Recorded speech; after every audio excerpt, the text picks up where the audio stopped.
Welcome to the first episode of our new vlog series. I'm Kelly Hilburn, Program Administrator for Better Beginnings here at the Arkansas Office of Early Childhood. We're here today on location at the 62nd Annual AECA Conference, and I can't wait to dive in to some of the important work that's happening here this week.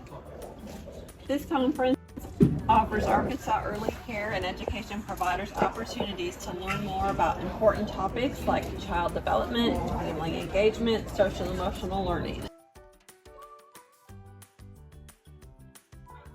I'm happy to have Gina Dickey join us today. Gina is an expert in early childhood education and child care initiatives.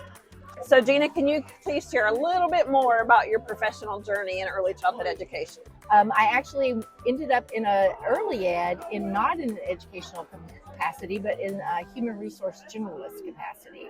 And I think that was really, really significant to my work because I stopped focusing as much on kids and focused more on the grown-ups that cared for children.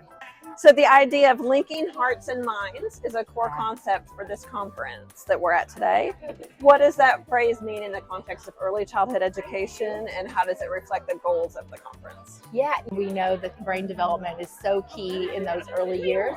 There's so much learning, but it's learning with the connection to relationships. The conference highlights the importance of neurosocial and emotional connections during the early years. So can you elaborate on how these connections contribute to lifelong learning and success? Yeah. We learned in the late 80s that about brain development, right? But it really hasn't made it to mainstream, I don't think. I think there's still people who don't really understand that learning began way before kindergarten. And one of my favorite studies was a meta-analysis, which is a geeky fun term, where you really looked at all the things that play into quality of early education. And really what they found were the most important things were the fidelity or the consistency in which you put a curriculum in place and the quality of the adult-child interactions. So that makes the early educators in the classroom the most important component to quality because they're the ones creating those neuro synapses happening and keeping those foundations solid for young children long before they ever get to kindergarten. And so you mentioned the connections and the interactions. So how do those connections and interactions impact the overall well-being and development of children? I think it may be the most important thing, right? That children have to feel safe and feel seen before really learning happens. Exactly. So what are some ways that providers can create and sustain connections with the young children that they have in their care? I have, at this age and this years of doing it, come to the conclusion is that the most effective teachers treat children with respect and treat them as if they believe them to be capable.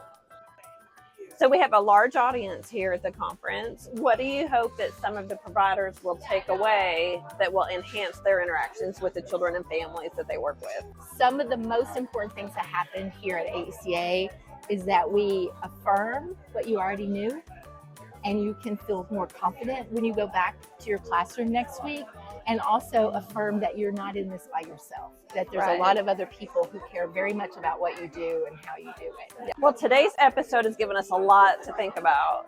Providers play such an important role in the early development of our children, and then this conference plays a vital role in fostering connection and growth among our early care and education providers. And Gina, it's been a pleasure to speak with you today. Thank you so much for your time and your expertise and sharing that with all of us. Before we end this episode with a few Halloween safety tips, could you please let our audience know where they can find more information about you and your work? So I work part-time at A-State Childhood Services. I started there in 2000. So they can find me if anybody's looking for me. And then I do private consulting through Dot to Dot Consulting, and you can find me by Googling me. Now let's hear from Brenda Suarez with our Halloween safety tips. Hi, I am Brenda Suarez, Program Coordinator for Better Beginnings. We know safety is a top priority for families, especially while trick-or-treating.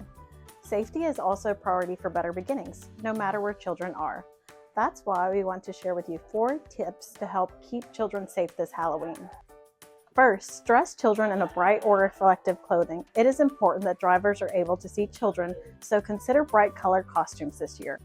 Second, check the candy before the children eat it. Throw out any candy that is unpackaged or unsealed. Third, accompany children when they visit a home. Walk children to the front of the door to ensure that they don't trip over anything on the property and that they do not enter the home. Fourth, consider using face paint or makeup instead of a mask. Masks can obscure children's vision and make it difficult for them to see obstacles or cars while they're walking. Looking for more ways to connect with us? Subscribe to our YouTube channel and follow us on Facebook, Instagram, and X. Be sure to sign up for our Buzz newsletter while you're there. To learn more, visit us at www.arbetterbeginnings.com.